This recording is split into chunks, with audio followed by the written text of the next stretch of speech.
Hello, true believers. Welcome to my channel, Mr. Miracle Comics. My name is Dave, and today we have 5 more undervalued comic books for us to take a look at. All right, so if you're like me, you're completely reeling from that brand new Shang-Chi trailer that dropped yesterday, and that end scene where, the Abomination and Wong are in a cage match. Whoa, that blew my mind. I'm way more interested and hyped for that movie now. The trailer did its job on me, right? I got way more hyped. If they're showing that kind of stuff in the trailer, who knows what could actually happen? Who's going to show up in other cage matches or other stuff in that Shang-Chi property? So, piqued my interest quite a bit. I'm sure it did a lot of you guys. And boy, the price of Tales to Astonish 90 and 91 they just took off. Like almost every copy got sold on eBay, and people were paying crazy prices for it. And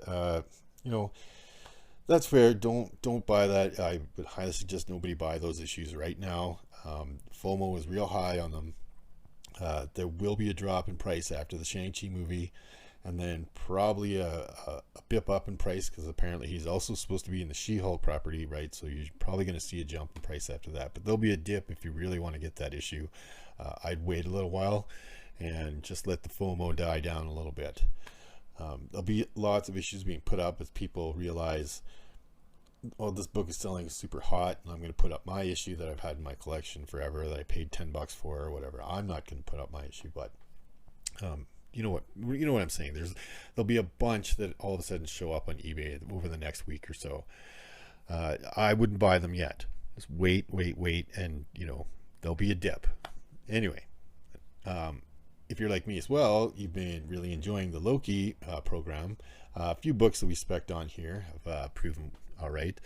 I won't spoil anything for people that haven't seen that streaming show yet, the last episode, but the special effects in episode number 3 just blew my mind, man. I was like, man, can't believe these are like streaming TV shows, right? Like obviously Disney is all in and a bag of chips into these streaming shows with what they're doing, right? They're putting their best foot forward and trying to get in as many viewers as they can, and hopefully they'll keep up that kind of quality all the way through, right? They're 10 years of streaming shows that they've got planned, and 10 years of movies that they've got planned. And that's just 10 years of dozens and dozens of characters that we can speculate on, and hopefully we'll get some hot books. And regardless of what you're doing with them, if you just like having that hot book, so you can put up a cool Instagram post, or if you're trying to flip books into parlaying some money to get a big key that you've been wanting for a while, whatever it is, over the next 10 years, I think there's going to be lots of FOMO, lots of speculation, lots of weird books that take off in price, right? Again, like a weird book that takes off in price. Still hearing rumors about Korvac, right? Korvac being the villain for Captain Marvel 2, or the Marvels, as it were. Korvac's a pretty powerful character. I mean, if he does show up, I know like Giant Size Defenders number 3 was a book that I speculated on this channel like way back. I think it was probably one of the very first books I ever speculated on my channel, getting close to 3 years ago now. But I don't know if I feel the same way about that book now as I did then, right? Back then it was a $30 book. Lately it's like really crept up in price, and I don't know if just how much of that Korvac rumor I believe. It does come from a few reliable sources. It's one of those ones you can take it or leave it. Getting Thor Annual number 6, his second appearance, but more his origin story, plus ties in with Guardians of the Galaxy as well in that issues, I think is a better issue to buy right now than Giant Size Defenders number 3. But anyway, just showing that like whoever thought that Korvac could have been a hot book, right? But those rumors just keep persisting, and that the price of that book just keeps climbing. Anyway, let's get on to our list. Enough talking about comics. Let's start speculating on some comics. So, first pick on the list. And this guy comes from 1993. It has the first appearance of a character. Named Exodus. And Exodus, his first appearance shows up here in X Factor number 92 from 1993. Look at that. Look at that 90s goodness. Hologram on the cover there. Neato. Right? That's the kind of weird stuff that they would do all the time in the 90s, right? Holograms. Still cool. Exodus is a Omega level mutant, right? He's from this point on, he builds up quite a history with the Marvel Universe and whatnot. But Kevin Feige has specifically said they're look to see more Omega level characters, right? So for me, I'm just grabbing cheap Omega level character appearances here and there. You never know which one of these books, like I was just saying, odd little books just can suddenly take off if they have anything to do with a property that's out there in movies or whatnot. So this book can easily be found mint condition copies in the $5 to $10 range, right? I paid $6 for this one. It is absolutely mint. I guarantee you I'd get a 9.8 on this guy, man. Not a blemish on it. Anyway, careful of this hologram, scratches up quite a bit if you're looking for a mint copy, right? So be careful of that. A lot of these books, this was in that really highly collectible time of the early 90s where they were printing comic books like mad. They were just printing them, and a lot of people weren't even reading them. They were just taking them right off the shelf, sliding them in a bag, right? So there's lots of mint copies that you can find out there for cheap. Don't be crazy, and like I said, this book is $5 to $10 would be a reasonable price in my opinion to pay for a mint copy of this book right now. However, we do see a character like Exodus show up, man, this little book could spike quite handsomely. Awesome. So from 1993, first appearance of a character, an Omega level mutant character named Exodus. All right, look to pay $5 to $10 for that guy. So number 2 on our list. This book comes from 2016, a little bit newer, but I think it's a good pick, and it is Free Comic Book Day, Civil War II from 2016. And this has the first appearance of a character named Nadia Van Dyne. So she becomes the next Wasp. She is Hank Pym's child, and she was born, he didn't know about her when she was born, and she was taken away, and she was raised in the Red Room, like in the Russian spy training, right? Just like Black Widow was. With Black Widow coming up here, I think if we see any characters in there named Nadia, like younger character or something like that, or they start alluding to a character named Nadia, a lot of people are going to look at this book because of Nadia Van Dyne's history and thinking, could be this character. Eventually, Evangeline Lilly is going to give up being the Wasp, right? All these actors are real people. They get tired of doing things. They get older. It's tough being an MCU actor. Apparently, they put you through quite a rigorous training program all the time in order to keep your superhero shape. So she's obviously going to get chances to do other things and want to move on past just being the Wasp. That probably won't happen for a few years, but they don't want to just automatically just do something quick. They'll try and build into it, right? And we've seen this again and again where it seems like they don't want to recast a character or reboot a character entirely. Instead, they take that younger version of the character and they start moving them into that spot, right? Kate Bishop and Hawkeye and stuff like that. So Nadia Van Dyne could very well make an appearance here, or at least be alluded to, and perhaps one day even take over as the Wasp. And like I said, her first appearance comes here in 2016, Civil War II, Free Comic Book Day issue. Look to pay around, I've seen this thing go everywhere from 99 cents to about $10 for a mint copy of this. There's lots of copies floating around. Nobody's really looking at this book in any sort of way, shape, or fashion. And yeah, I've seen, you can get this thing for $1 if you're digging through comic bins, or even on eBay, if you want to pay the shipping or whatever. So again, from 2016, Free Comic Book Day Civil War 2, first appearance of Nadia Van Dyne, and yeah, look to pay about $1 or 10 for that one. Okay, so continuing with our young replacement characters, and like I said, we always speculate way back, right? Way before any of these characters get a rumor on them or anything. That way we're getting our books at the best price we could possibly have. More risk that this character isn't actually going to show up, and that the book that we paid for is never going to increase in value. But we only paid $5 for it, so if it never increases in value, you know what? We got a $5 issue that's kind of cool with a first appearance in it, right? But if it does, if it hits, man, for paying $5 and turning it into $50 or $100 even, I've seen that happen. Anyway, this number 3 on our list here, it is from 1997, and it is the Spectacular Spider-Man number 243.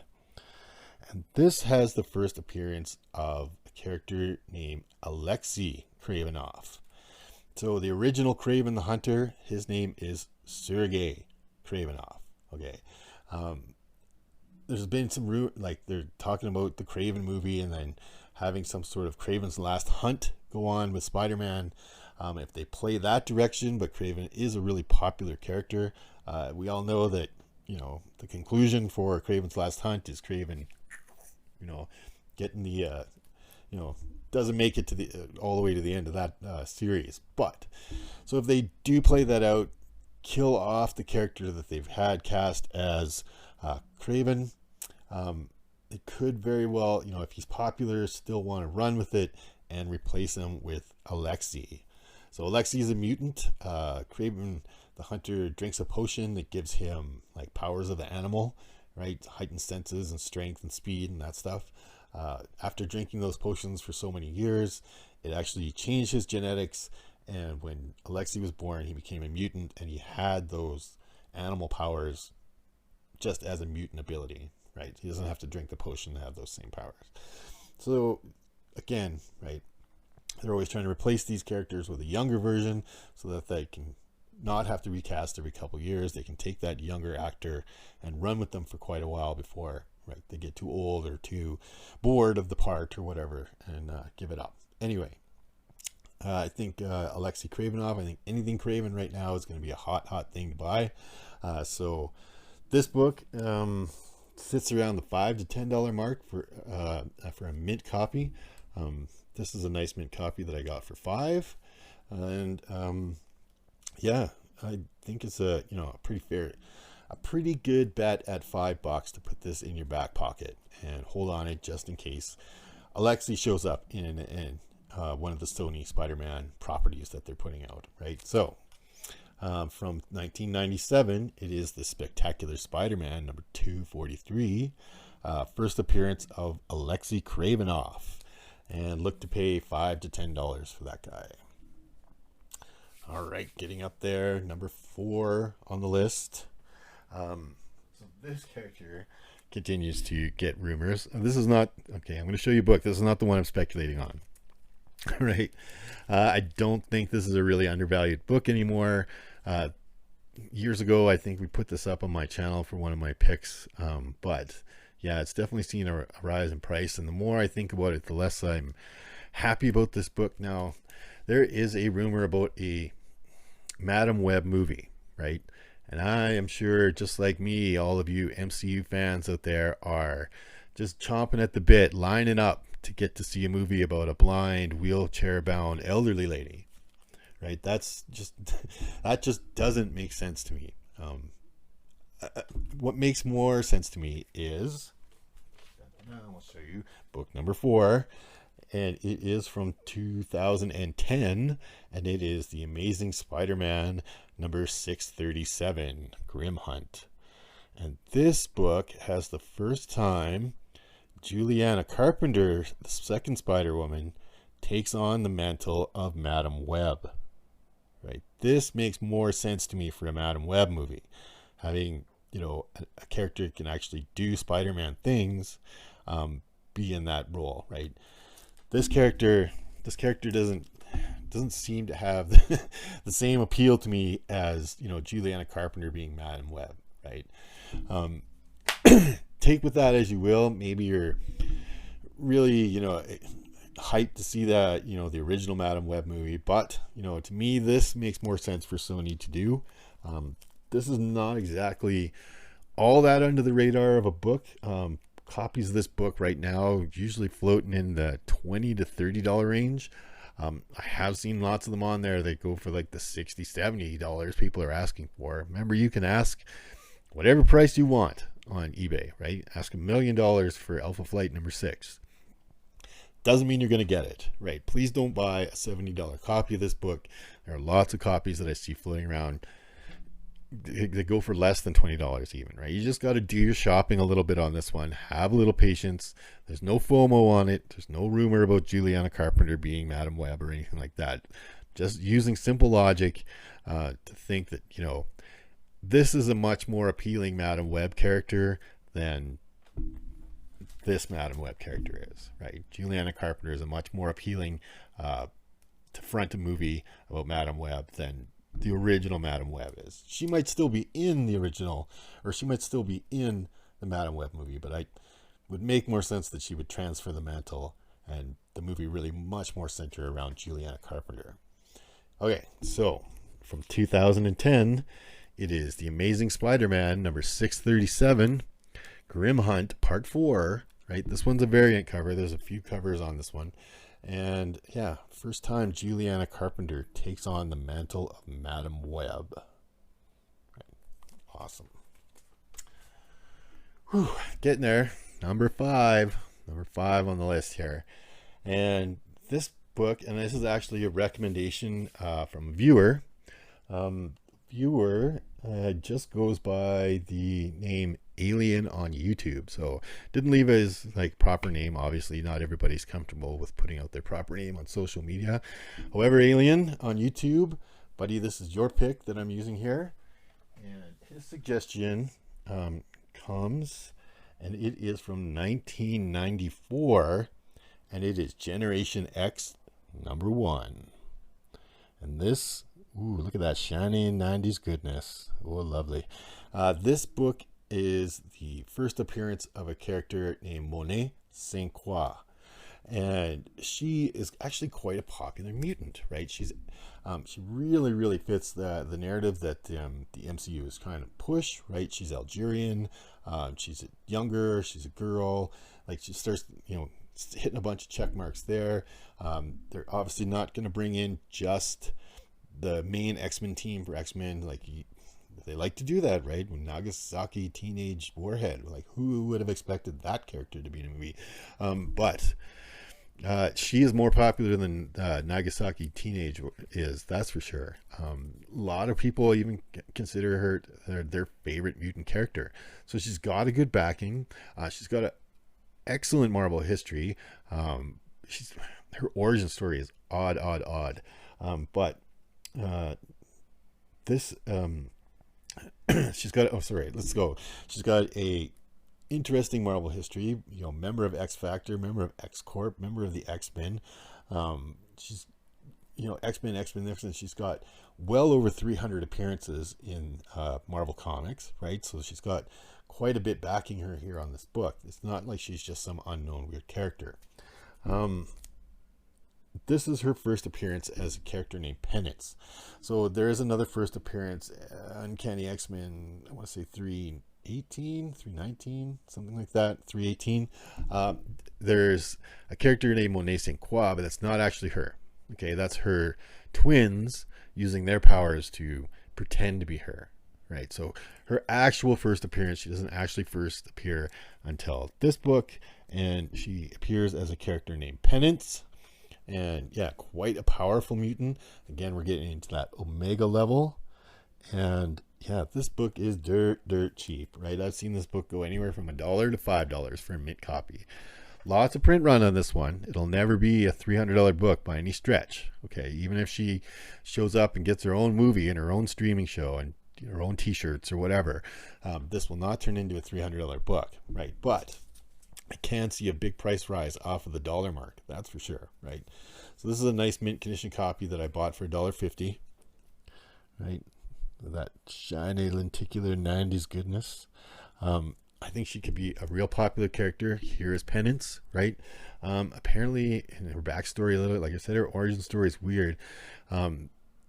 Originally, she was the twins, then they split, and then they revealed that they weren't actually her, and then she showed up here as Penance, right?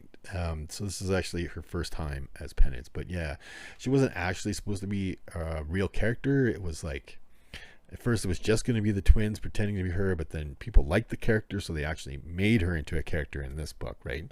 And she was a member of Generation X as well, that character. I think she's cool. I think it was a great pick by Alien on YouTube to suggest her first appearance as an undervalued book.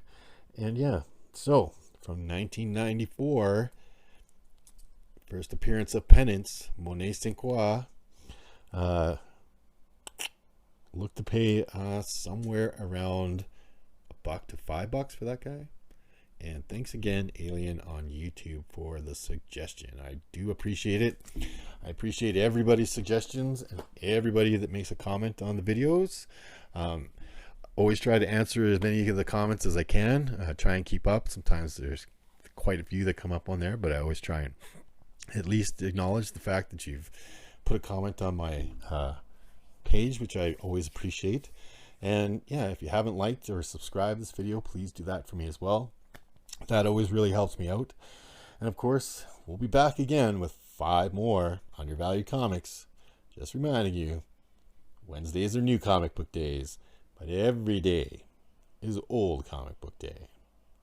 This has been Mr. Miracle Comics. My name is Dave, and we will see you next video.